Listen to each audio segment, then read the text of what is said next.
Good morning. You're listening to WXOX 97.1 FM in Louisville, Kentucky, or perhaps you're listening on WXND, our sister station at 100.9 on the dial. However you come to us, welcome. This is Artist Talk with LVA, the show produced by Louisville Visual Art, and my name is Keith Waits. I'm your host. I got four artists who are exhibiting together in a show called Not a Certainty, but a Circumstance, which is a terrific title, I think, because it tells you very little, but suggests a lot. And it runs April 29th through June 4th at Guapi Projects, the gallery space here in Louisville, run by John Brooks. The four artists, we'll introduce them here one at a time. Letitia Quisenberry lives and works in Louisville, Kentucky.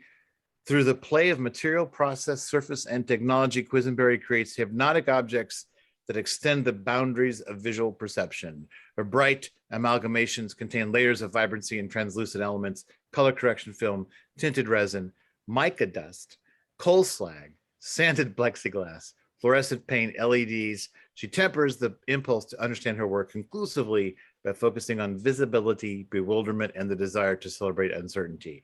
And along with her, we have Gibbs Rounsavall, a Louisville-based geometric abstract painter who his work has been included in academic presentations on subjects from abstract art to urban climate change. He has appeared in print, radio, and online interviews and feature articles. He's been invited as a guest artist to speak at events for arts organizations and academic settings.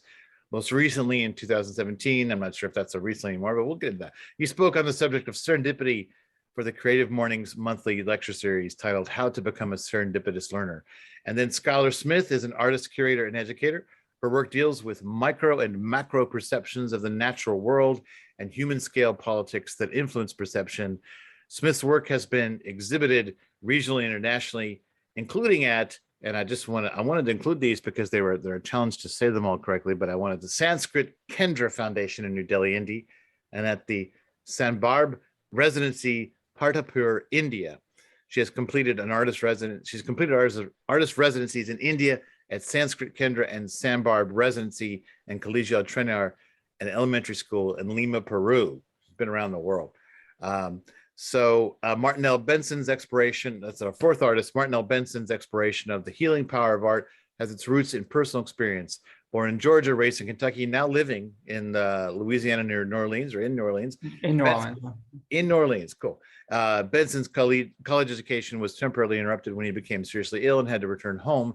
That experience, to quote him, that experience opened up my world to my spirituality, which fostered a healthy relationship with myself and the world, says Benson. So, it's always a problem here. I have all these people that have all these marvelous things I could call out in their introductions, but it kind of gets dry and dull. I want to hear you guys talk, not me repeating your CVs. So thank you all for being here. I'm going to start with Skylar Smith now, because I know about the show is that Skylar, Gibbs, and Letitia all live and work in Louisville, and see each other's work, and I think saw some relationships there. But so Skylar, how does this exhibit really first come about? Where does the idea happen, and how does it wind up going to Guapi? Okay, so Gibbs and Letitia, you'll have to, if I'm not getting the story right, chime in, please. But this is 2020, maybe spring 2020, maybe a couple months in to the pandemic, and I think I was talking to Gibbs and we were like, what's going on besides, are you losing your mind? Just touching base with each other. And I think for me, like the lockdown was very creative. I was very productive in my studio, and it was very healing for me to be making art when things were so crazy and uncertain.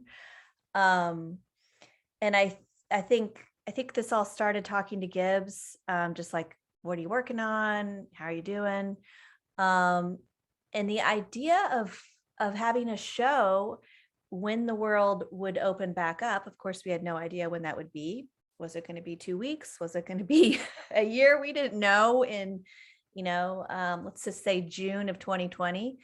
But I think Gibbs and I were just sort of brainstorming about like what would be a really cool show to have in Louisville and who would be in that show. And, we Gibbs and I are great friends. You know, we talk to each other about our work a fair amount. We've never had a show together, I don't think, Gibbs. But we visit each other's studio pretty often, and right away, I mean, we both really like Letitia's work, and we were like, wouldn't it be so cool if the three of us were in a show? We're kind of, you know, interested in some of the same things, conceptually and visually. So I think that was the first step. And then the second step was, where would the show be? Like, what's the best space, or one of the best spaces? I have to be politically correct here. What's one of the best places to show work in Louisville? And I mean, yeah, like without a doubt, Quappy Projects is such a nice space. Well, there really is, just to provide an objective perspective on there. It's a really, Yes. really beautiful space. Yes. I mean, Martin, you're going to love it. It's just, you know, especially to show bigger work. And I think at that time we were like, oh, it'd be really nice to make like some larger scale work. So I guess we kind of, I think Gibbs emailed Letitia and was like, hey, what do you think about this idea? And Letitia's like, I'm in, let's do it. Now we're going to talk to John. Let's see if John wants to do it. And again, like, I don't know like when this was, I just know it's at some point in 2020.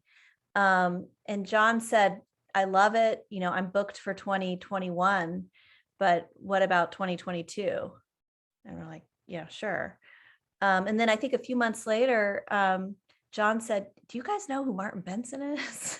And I think all of us were like, well, we know him on Instagram. Like I know his work, you know, I've never met him.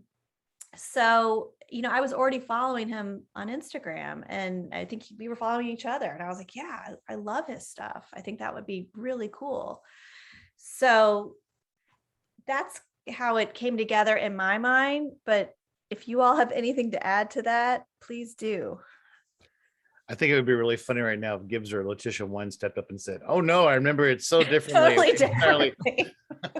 Yeah. That's not how it went down at all. I think that is a sound retelling that Skylar gave. But I just want to add that when John suggested that we include Martin, I feel like that was a big linchpin for the show, because Martin's work is strong, and I feel like it kind of brings the whole, like it makes the show complete. And I can't imagine it just being the three of us. Like after Martin becoming involved, I was like, oh, this is great. This is perfect, because the work just really speaks to each other. There's great conversations visually going on in the gallery space, and John did a great job laying it out. But I was just so happy that we could get Martin involved, and I was happy Letitia agreed to be involved, and you know, I just really happy with the show. Yeah. Sounds like Martin was sort of the missing ingredient you didn't know was missing. Like that's right. That's right. Letitia, yeah, I mean, sorry. Well, I was just no, go ahead, Martin. Yeah, I was just going to say, I've been just like following, you know, all of their work, just paying attention to Louisville, you know, being from Louisville, having family still there, you know, being an artist down here and kind of involved in the community of New Orleans, just always curious about what kind of work was happening back home. And I immediately came across all of their work. I remember the first time I saw Gibbs' work was in Revelry on Market. I saw some of his paintings. I'm like, damn, like what? You know, I was just like so curious about it. So I, you know, ended up following him and been following his work and the development of what he's doing. And then that kind of connected me, you know, the algorithms on Instagram. And then I remember seeing, is it Letitia? Is that how we pronounce it? Cool. I remember seeing their work, and it was like with almost kind of like light sculptures, which is similar to something I was playing with. And I was just blown away by what was going on there. And so it all felt so like natural to fit, you know, in terms of our interests. So I just been kind of paying attention to what they're doing and rooting them on and seeing them kind of push the boundaries in their work, and things kind of organically came together where we could actually show. I feel like if I had ended up staying in Louisville, we probably would end up being friends and showing anyway. You know, it was like no matter where I was, it would have probably just happened, I think, naturally we would have just gravitated. Martin, have you shown in Louisville? No, I haven't. I mean, not like a real show. I've shown like pieces in like, like a small sort of retail space kind of thing, but not like in a gallery. And that was a long time ago that I did that. So I was always kind of hunting for an opportunity to bring my work to Louisville because I have, a lot of family and friends there who follow sort of my own evolution, what I'm doing. And so any opportunity I could find, I wanted to bring it back. And this just worked out perfect. I'm just super grateful. Can't wait to see it. Well, and it always seems like, that if you're going to make a living as an artist, you have to be present in more than one market. Mm-hmm. And it sounds like, so you were looking maybe to be a presence in the Louisville market. Yeah, I mean, I want to always have connection there. It has such a deep place in my heart, and my whole life story is rooted in Louisville. And for me not to have some sort of connecting point there for what I do and kind of who I am would be a travesty. So I'm just grateful that this kind of came to be, and I'm excited to kind of get to know them more and kind of get to know John more and get a sense of that scene because I'm back pretty often. So I would love to find ways to be involved, even from afar. Sure. Well, Letitia, I want to get you in here on this conversation. You've been kind of quiet so far. So what was so let's go back to that beginning idea. So did you always see that sort of relationship between your work and Gibbs and Skylar's? Was that as clear to you? Certainly, yeah. When Gibbs initially reached out via email and was like, are you open to this idea? Can we get together and talk about it? I was really excited because it just seemed like a natural sort of fit. And then, sort of finding the spot at Quappy for it made it even more appealing, as I just love that space. And then with the addition of Martin, it just seemed like, as everyone has said, just a very easy, natural progression and a nice way to have something come together. Well, did you feel like, I mean, we sort of touched on this idea of like there's a sort of a serendipity to it, that you and Skylar and Gibbs were sort of strategizing, but then Martin becomes this sort of magical element that sort of comes in and sort of Brought balance. There you go. That's what I was wondering, is does it unify? Does it do? What does it do? Because I always think Absolutely. three is a magic number, but balance. Yeah. Balance. Like 3 is an interesting sort of situation, but it becomes triangular in a way, whereas with the 4th element, it's so much more balanced and there's just more to go from. And it's just an interesting show to see it all together and how each of us sort of, we touch on certain things, but then we depart on other things, and it's still very cohesive and super interesting to see together. Well, so you and Skylar and Gibbs have all been to the gallery, I'm assuming, right, at this point, to see all the work hung. Correct, yeah. Martin's at a disadvantage, so I don't know if I'll ask him this question, but I want to ask the three of you. So, because I always think it's interesting, so Letitia, when you went in there and you saw your work in relationship with these other 3 artists and their work, does it tell you something new about your work? Did you think differently about your work? I guess for sure. I haven't thought enough about it to know what those things are, but like there's just as with Skylar's work, there's just like this beautiful sort of loose feeling that's carries through Martin's, but it's still all pretty spatially cohesive. Mm-hmm. With Gibbs and I feel like there's a structure that sort of we're bouncing off of in a similar way, if that makes any sense. Sure. Well, Gibbs, let me turn to you with that same question. That's such a good question. You know, these past couple of years, I'm sure we've all spent so much time working in the studio, and you know, it's a very intimate experience with your work and your color palettes. And I've had some shows, but I haven't been able to be present. And so I haven't been able to see my work maybe with other artists' work. And this is the first time since the pandemic started that I've been able to be present for an opening and see my work on in a space, and to see it with other artists' work, it is eye-opening. You know, we're all using different media, but it's interesting to see the kind of palettes that we gravitate towards, you know, how we're each using color. And there's some similarities that are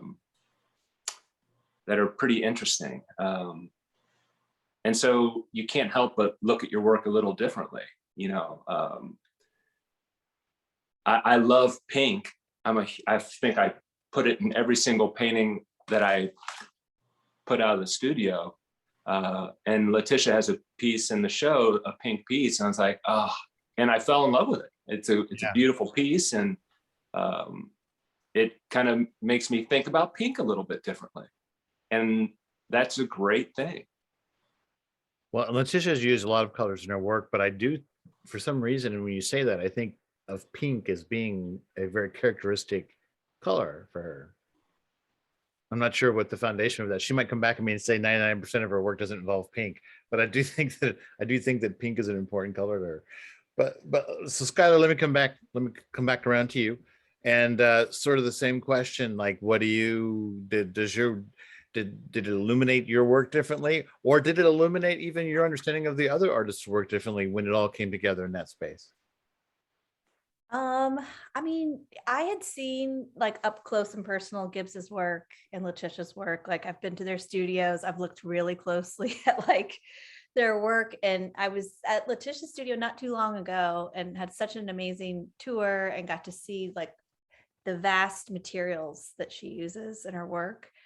And it's just so fascinating. But like, I had never seen Martin's work up close, like to really like look at the surface. And I really love, I mean, that's the thing about seeing work in person, not on a screen, not on your phone, is that you can see the material and you can see the layering and the reflective quality or opacity or translucence, all of that.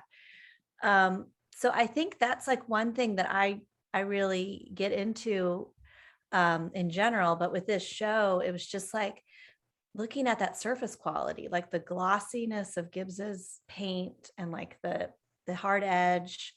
And then Letitia has some of that same quality with her pieces, but then sometimes there's like a soft edge in there. And to see the paint quality of Martin's pieces, like, you know, that's in the drawing. So Martin has paintings and drawings.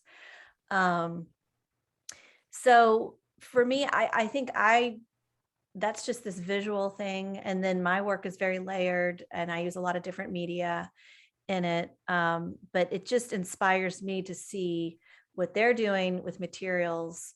But then the actual forms and the art, you know, we all are very into geometry and hard edge, soft edge, you know, these kinds of ideas. So moving from the materials into like, oh, like, how's Martin making that shape? Or, you know, like, look how the edge of the circle disappears on this side of the circle, but on the other side, it's like, it's hard. You know, you can really see these subtle things with how we're creating form and figure ground relationships. Like, I totally appreciate that. So to answer your question, yes, it has changed how I see my work. But then just to see all of our work together in this space and like having these conversations, whether it's through materials or form or color, as Gibbs mentioned. I mean, we all have this affinity for like bright colors. So yeah, I mean, and the space is just this beautiful, like white space with natural light coming in. So the work looks so good in the space. Well, Guapi's like the most beautiful gallery space in Louisville, hidden down an alley. I know it's hidden too. It's like this, Um, you go down this little alley and then it's like, oh, It is exactly. It's like Yeah. a religious experience. But what's interesting is what you're describing is almost, and I'm wondering, so it's like you were learning from looking at Martin's Yeah. work and looking at even Letitia and Gibbs, whose work you're more familiar with. And again, that it sounds like you were looking at it, you were examining it more closely because it was suddenly in a space in relationship with your work. yeah. Okay, I well, mean, Martin, I'm gonna look at their work wherever it is, whenever I can see it. I'm doesn't- gonna look at it. like if you walk into a Yeah. gallery and it's all Gibbs work and it's a solo show versus if Yeah. it's hanging alongside other things, you have a different sort of experience, and there's different levels of communication and conversation that's happening in the art. And so that's what I guess that's what I'm curious about is like, so how does that translate to your eye as a viewer? But let me get Martin back in here. So Martin, you're the outlier, you're the wild card here, kind of. Sort of, I guess. To a certain extent. I mean, John saw something and it doesn't sound like anybody's disputing it, but you're very different. And so I can't ask you this question about what you see in the space, what you saw in the space amongst all the pieces. Maybe I'll ask you that question in a couple of weeks, but and also, but let me just take the opportunity, and I don't know that I know the exact time, but what this is going to air on May 26th. And later that day, you guys are all going to be together in the gallery doing a artist talk, right? Mhm. What Except time for of the day? Letitia, unfortunately. Oh, Letitia can't be there. I can't be there, sorry. Yeah. Well, what time of the day is that? The talk's at 6:00. 6:00. So Mhm. 6:00 Thursday, May 26th. If you're listening to this, it's that night.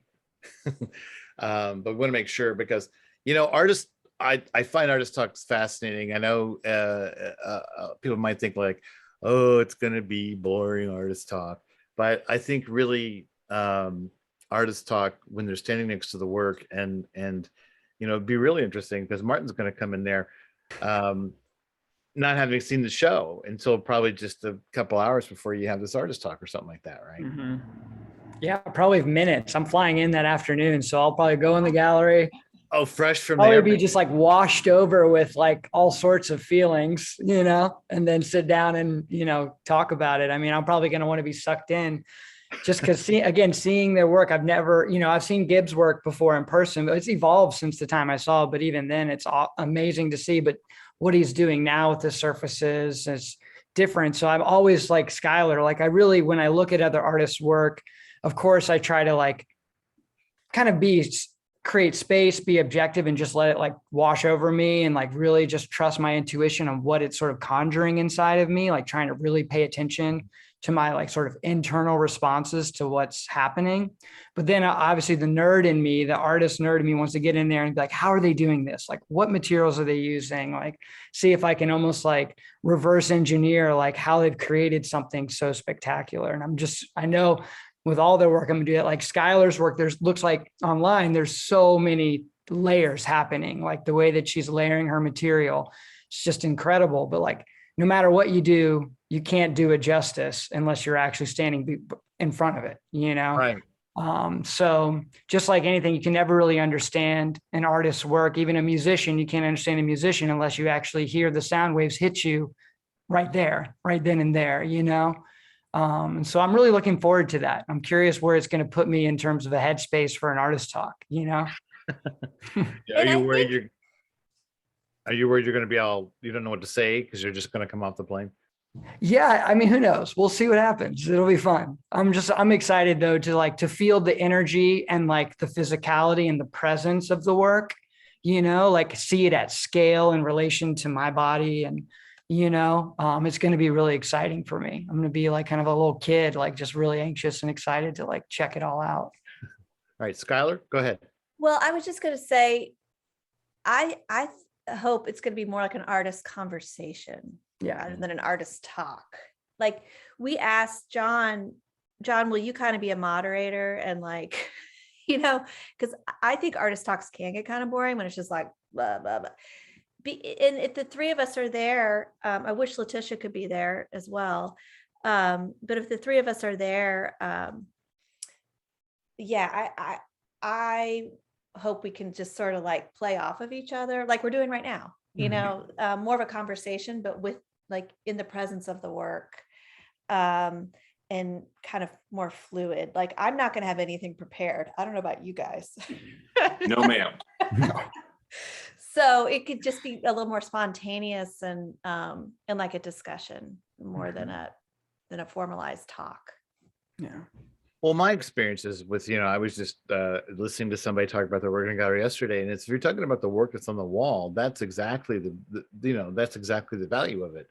Yeah. Is when I was doing this, and it started with this and this, and then I hated this, and then I went in and did this. You know, that's exactly, and that's why it's not boring. You're not lecturing. You're actually so that it's almost like as an artist, you're stepping into that conversation that's happening between the pieces. You're just sort of contributing or even maybe heightening that dialogue that's already happening. That's how it strikes me. Is that's how good ones happen. So Letitia, given that your pieces are active, kinetic, you know, the light changes and everything, have you ever thought about doing a vocal? You could be present in this artist talk by having sort of a vocal recording.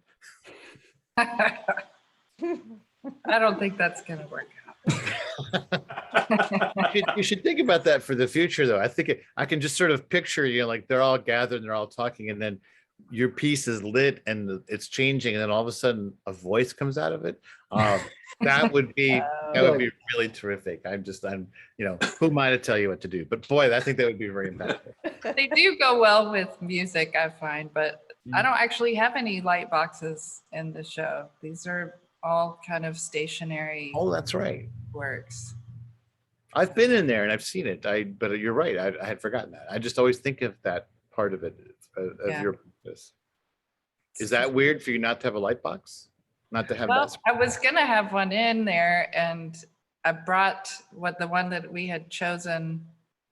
There was, by the time it got to the gallery, it had kind of gotten messed up, and so I was like, I could fix it, but I think it'd just be better to put something else in. And John had already chosen the big round pink piece, and it had gotten cut, so we just kind of put it back in. Well, sometimes those kinds of accidents or circumstances, they're unfortunate, but they also can just be a part of how the process develops and how a show comes together. That I think, you know, it always works out for the best. I was pretty disappointed initially, but I'm so happy that it worked out the way that it did, because that pink piece, I feel like, just fits in way better with everything. Are the works of those pieces, when we talk about the light boxes, are they delicate that way? Is that common that they are at greater risk as you move them around? They're pretty finicky. Yeah. And I had kind of rushed to finish it because I really wanted it to be in the show, and that was a mistake. So I skipped a little bit of the process in order to have it ready, and that was just a further lesson not to do that.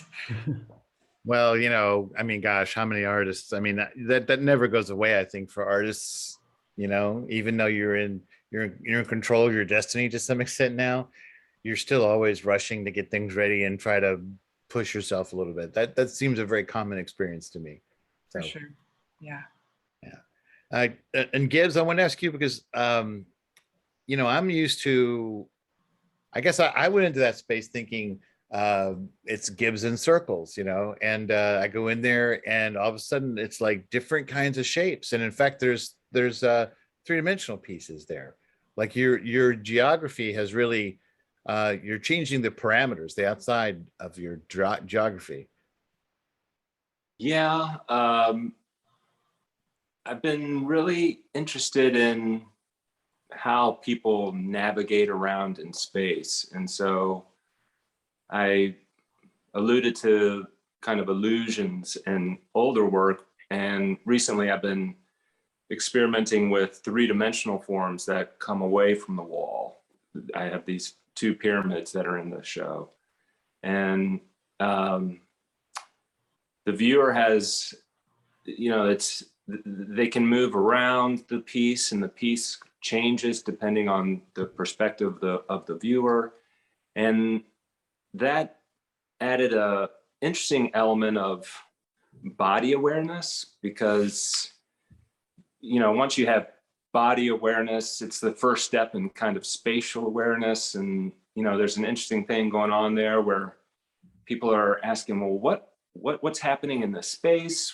I thought this was this is not this. And it kind of begs them to move around. And so that's been pretty interesting to me lately. And there's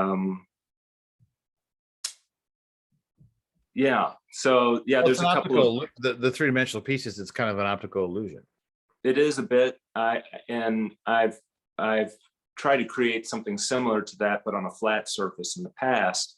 Mm-hmm. And I like having some of these three-dimensional pyramids next to or in the same room with flat work, because then there's that kind of back and forth going on visually. And I had a couple of people comment at the opening how they thought a piece was three-dimensional and they thought the other one was flat until they got up close and they realized.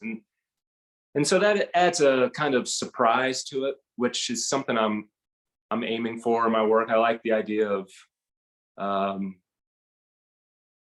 having that element of surprise where someone has to rethink what's going on in the space right there. I think that's that can be an engaging point of contact. Mm-hmm. Well, when I say optical illusion, I don't mean to sound like it's just a gimmick or a trick, but I had exactly that experience when I walked into the gallery, and John was kind of standing there in the center, to greet people, and we were talking for a minute, and I looked over and I could see, I thought, well, that one's three-dimensional. It's actually protruding from the wall, and that one's not. But of course, they both were, but it's so much more than a gimmick. It actually, when you can take a viewer and force them to question their own eyes. Now, do you trust your own perception of things, right?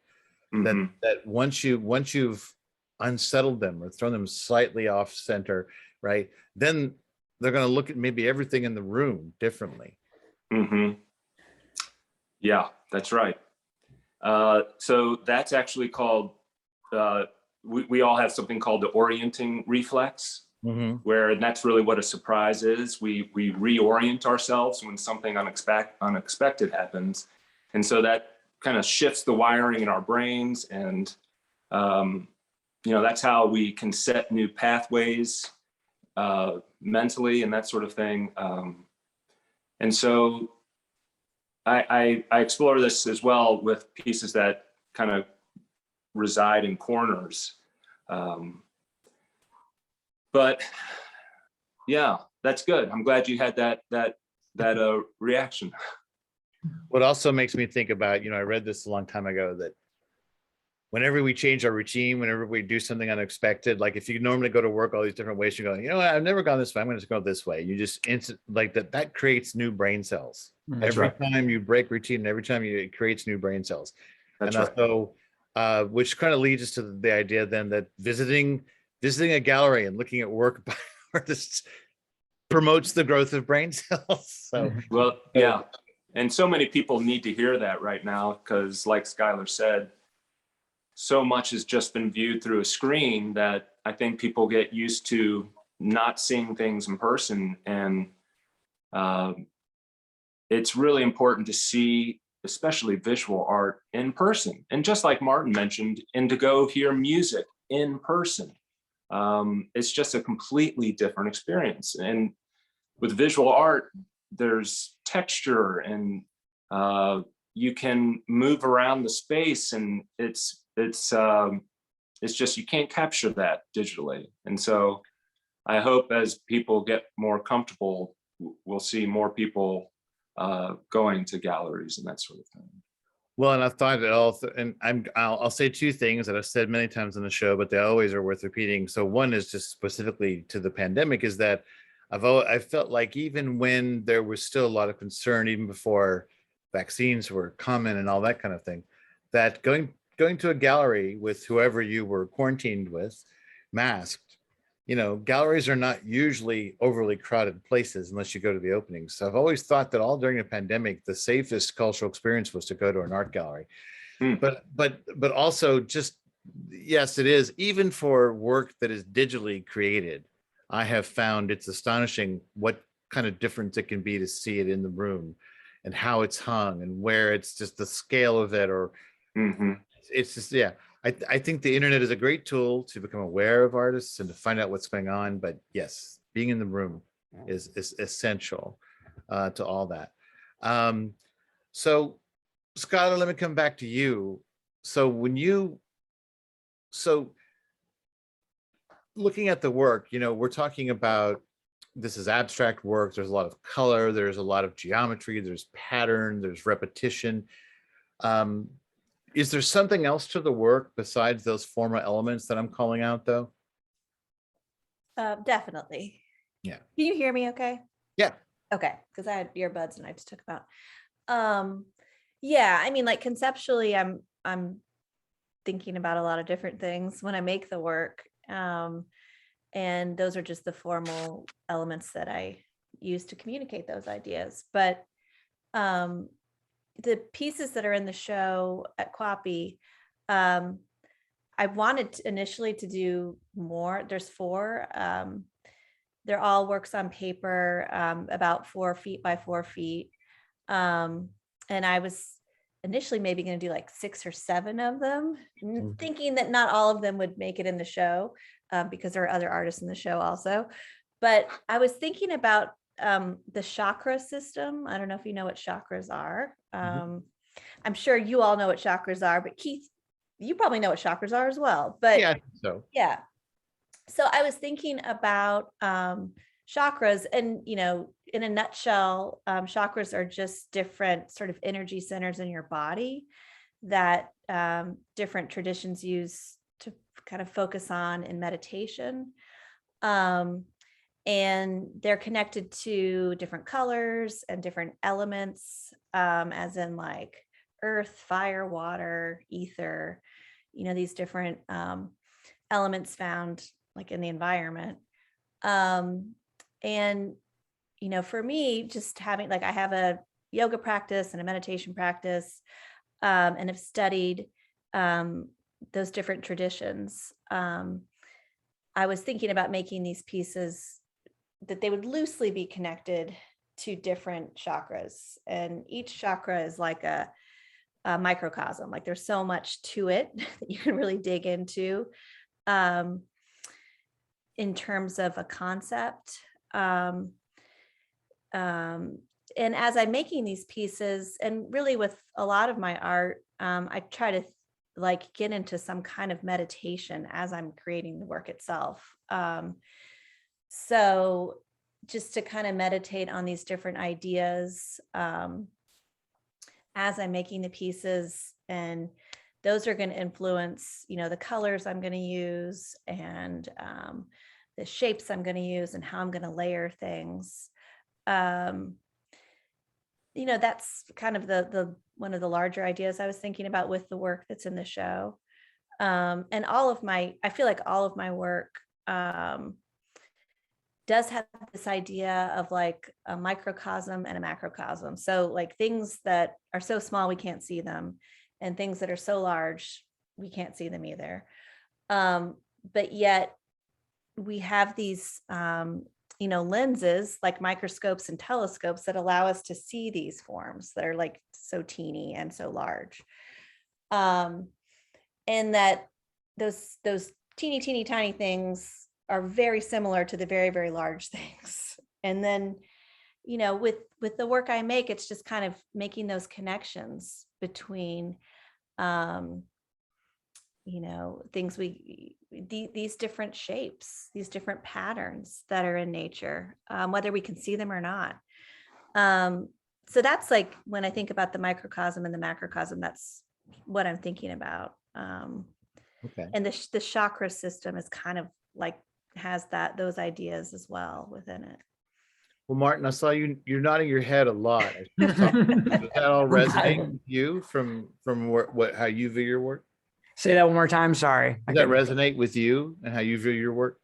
Definitely. I think Skylar and I really connect a lot in that way. I think we're both interested in similar sort of traditions of like understanding these mysteries that surround us in our life, the mystery of the human body, the mystery of the cosmos, and our connection to our environment and the outside world, and our connection to our inner environment. And like, where do all these things meet, and how do we navigate these very complex and nuanced spaces? And there's systems that have been around for thousands of years that utilize certain objects, images, symbols, practices to help you engage with this mysterious net that kind of holds the whole universe together that you're a part of.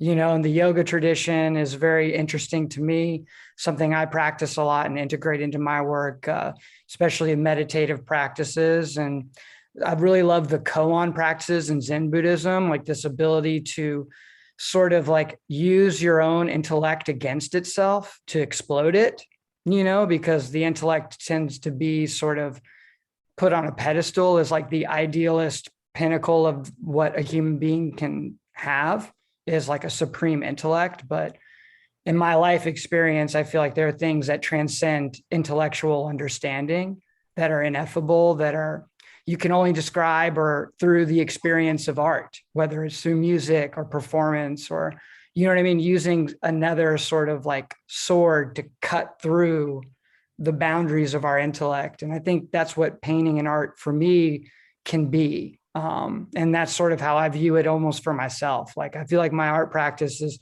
for my own healing and understanding. And I think that by engaging in that authentically, there's a resonance that might help other people want to pursue those same big questions, about who we are and what we're here to do,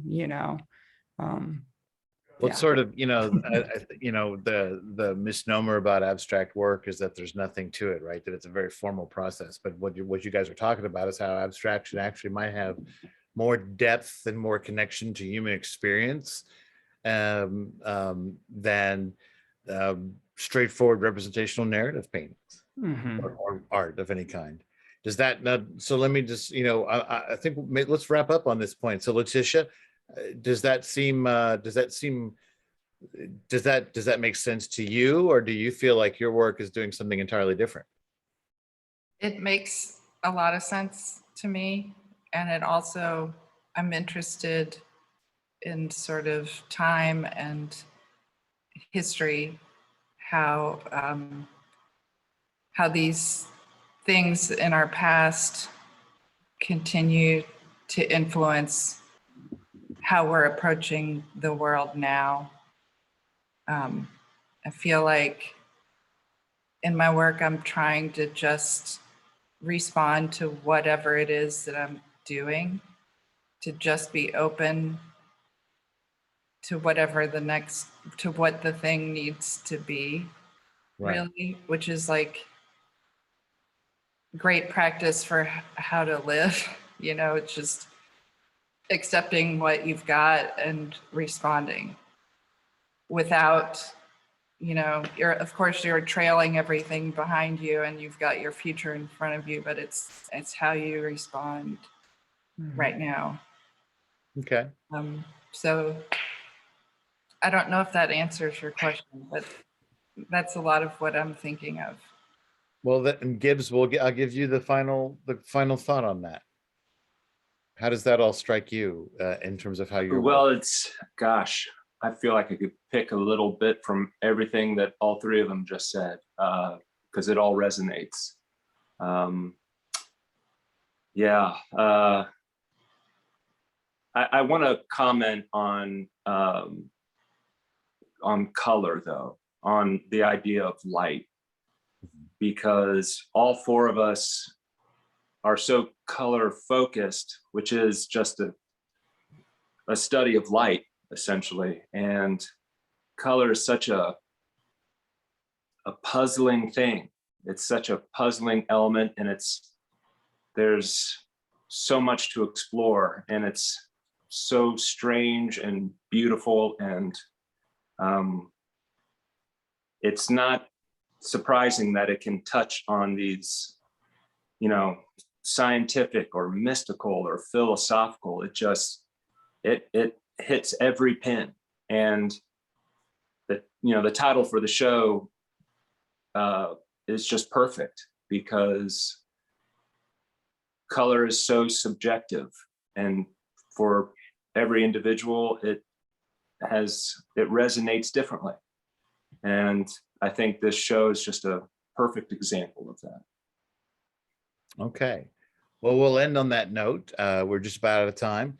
But thank all four of you. I've just been talking to Letitia Quisenberry, Gibbs Rounsavall, Skylar Smith, and Martin Benson, who are showing together right now at Guapi Projects down at 827 East Market Street.